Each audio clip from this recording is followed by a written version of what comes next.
After the death of the famous writer Walter Graves, known for his dark and mysterious novels, his daughter, Emily, returns to his old house. The house, located in a secluded part of town, has always been the subject of rumors and fear. Many claimed that it was not just a gloomy place, but also one where strange events occurred even during Graves' lifetime. However, Emily, trying to cope with her grief, decides to sell the house and get rid of the shadow of the past. As soon as Emily steps into the house, she immediately feels something strange. This is not just an old building with the smell of dust and a foggy atmosphere. Everywhere, she finds unexplained traces that she cannot explain.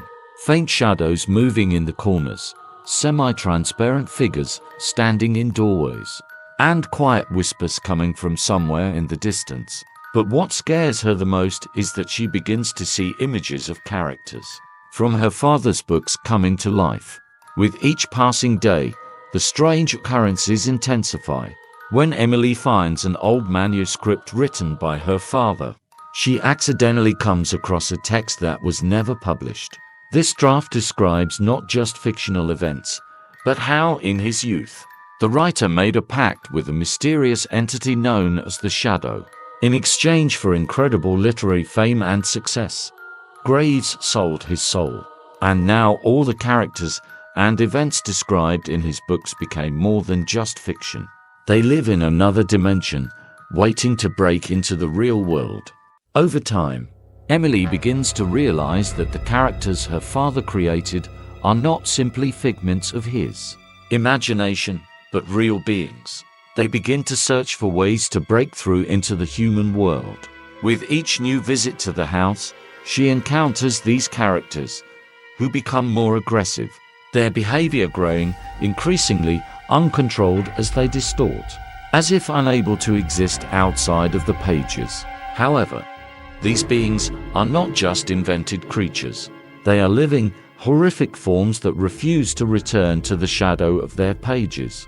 One night, Emily faces a terrifying figure, none other than the writer himself, Walter Graves. But his face is distorted, and his body consists of swirling shadows, as though he has become part of his own book. He explains that his pact with the Shadow ultimately didn't give him what he expected. Instead of eternal fame, he became a prisoner of his own fantasies, doomed to watch as his characters break free from the world of books and invade reality.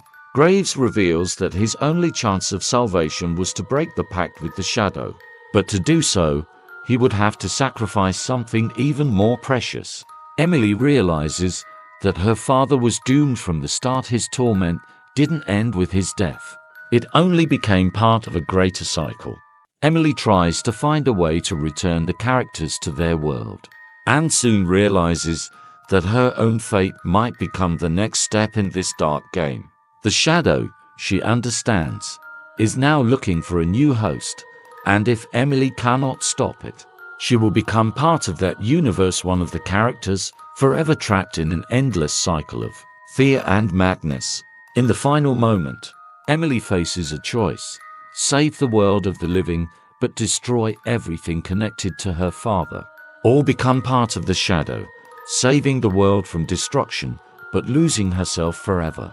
After Emily's decision is made, a new figure appears on the doorstep of the Hauser writer, though this time his name is unknown to anyone, and he does not realize that he has just begun his journey into a world where the worlds of writers are doomed to exist in eternal repetition.